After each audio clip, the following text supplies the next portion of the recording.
డిఎస్సిలో జరిగిన అక్రమాలపై తక్షణమే విచారణ చేయాలంటూ కూడా ఈరోజు రాష్ట్ర వ్యాప్తంగా వైఎస్ఆర్సీపీ యువజన విభాగం ఆధ్వర్యంలో పెద్ద ఎత్తున వైఎస్ఆర్సీపీ విద్యార్థులు కావచ్చు, లేదంటే విద్యార్థి విభాగం కావచ్చు, లేదంటే యువకులు కూడా పెద్ద ఎత్తున ర్యాలీ చేస్తున్న పరిస్థితి కనిపిస్తుంది. ప్రస్తుతం మనం మచిలీపట్నంలో ఉన్నాము.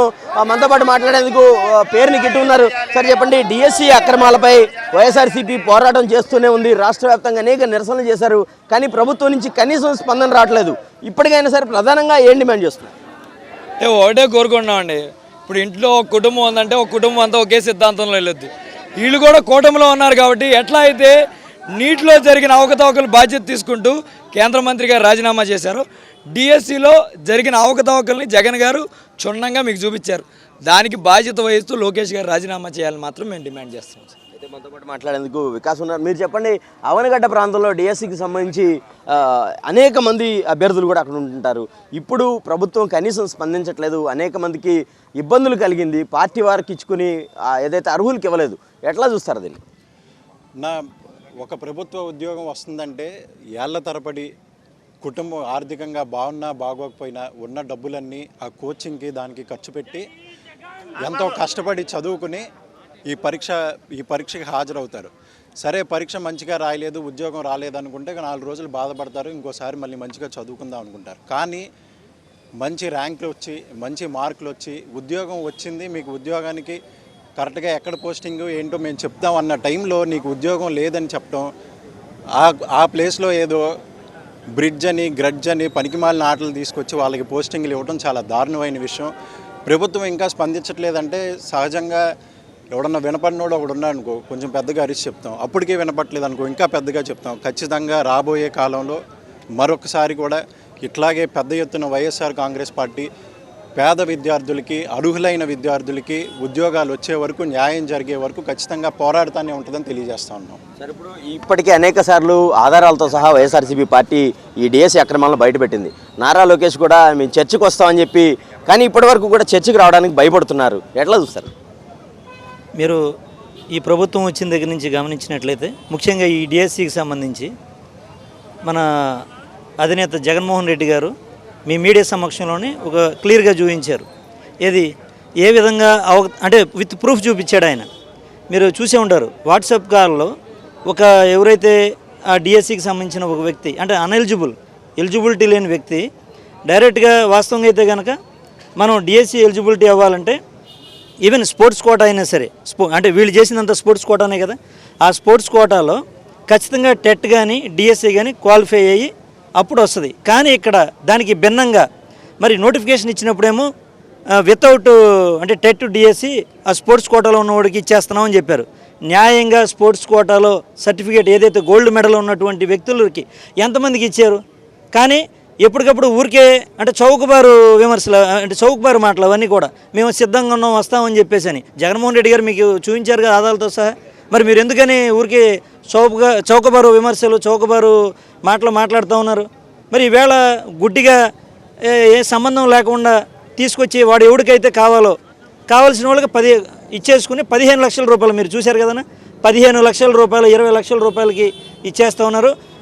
ఏదైతే కేంద్ర మంత్రి ధర్మేంద్ర ప్రధాన్ మరి నీటికి సంబంధించి లక్షల మంది భవిష్యత్తును దృష్టిలో పెట్టుకుని విద్యార్థులంతా ఐక్యమత్యంతో పోరాడితే మరి వాళ్ళ తలకి నరేంద్ర మోడీ గారు రాజీనామా చేయించారో, ఇక్కడ కూడా సేమ్ అదే కూటమి ఉంది కాబట్టి మరి సేమ్ అలాగే ఈ ఆంధ్ర రాష్ట్రంలో కూడా ఇంకొక జంజీ ఉద్యమం 2.0 రాకముందే మీరు మేల్కొని ఖచ్చితంగా మరి ఒకవేళ మీరు రిజైన్ చేయకపోతే కనుక జగన్మోహన్ రెడ్డి గారి నాయకత్వంలో ఇంకా పెద్ద ఎత్తున ఉద్యమం చేసి డెఫినెట్గా మీరు రాజీనామా చేసే వరకు వైఎస్ఆర్ కాంగ్రెస్ పార్టీ తరఫున పోరాటం చేస్తాం. మీరు ఎన్ని చౌకబారు విమర్శలు లేదంటే చౌకబారు మాటలు మాట్లాడినా మీరు ముందు నిలబడిన మాటకి ఏం నిలబడి చచ్చారు? ఇప్పటిదాకా ఒక్క మాట మీద నిలబడాల మీరు? అన్నీ కూడా అబద్ధాలు, కలబోలి మాటలే. ఖచ్చితంగా దిగే వరకు మేము పోరాటం చేస్తాం. మేడం, మీరు చెప్పండి, అనేక మంది మహిళా అభ్యర్థులు కూడా ఇబ్బంది పడిన పరిస్థితి కూడా కనబడుతుంది. అయితే మనం చూస్తున్నాము, ప్రధానంగా వైఎస్ఆర్సీపీ పార్టీ తరఫున పెద్ద ఎత్తున ఈ డిఎస్సి అక్రమాల మీద దర్యాప్తు జరిగే వరకు కూడా తాము పోరాటం అయితే కూడా కొనసాగిస్తాము. ఖచ్చితంగా మంత్రి నారా లోకేష్ రాజీనామా చేసి ఈ డిఎస్సి అక్రమాలపై విచారణ జరిపించాలని వైఎస్ఆర్సీపీ పార్టీ యువజన విభాగం నాయకులంతా కూడా డిమాండ్ చేస్తున్న పరిస్థితి కనిపిస్తుంది. కెమెరా పర్సన్ నరసింహతో అశోక్, సాక్షి టీవీ, మచిలీపట్నం నుంచి.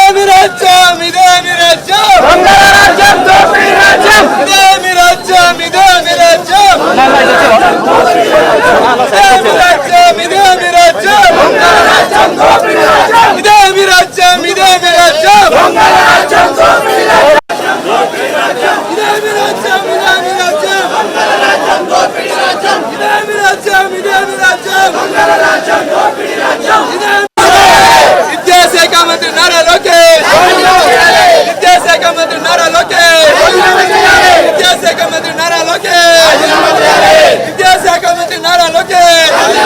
డిఎస్సీ అక్రమాలపై, డిఎస్సీ అక్రమాలపై, డిఎస్సీ అక్రమాలపై, డిఎస్సీ అక్రమాలపై ఇదే మీ రాజ్యం, ఇదే మీ రాజ్యం, ఇదే మీ రాజ్యం, ఇదే మీ రాజ్యం, ఇదే మీ రాజ్యం, ఇదే మీ రాజ్యం, ఇదే మీ రాజ్యం, ఇదే మీ రాజ్యం. జై జగన్.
అమ్ముకున్న నారా లోకేష్, టీచర్ల ఉద్యోగాలు అమ్ముకున్న నారా లోకేష్, టీచర్ల ఉద్యోగాలు అమ్ముకున్న నారా లోకేష్. ఇదే మీ రాజ్యం, ఇదే మీ రాజ్యం.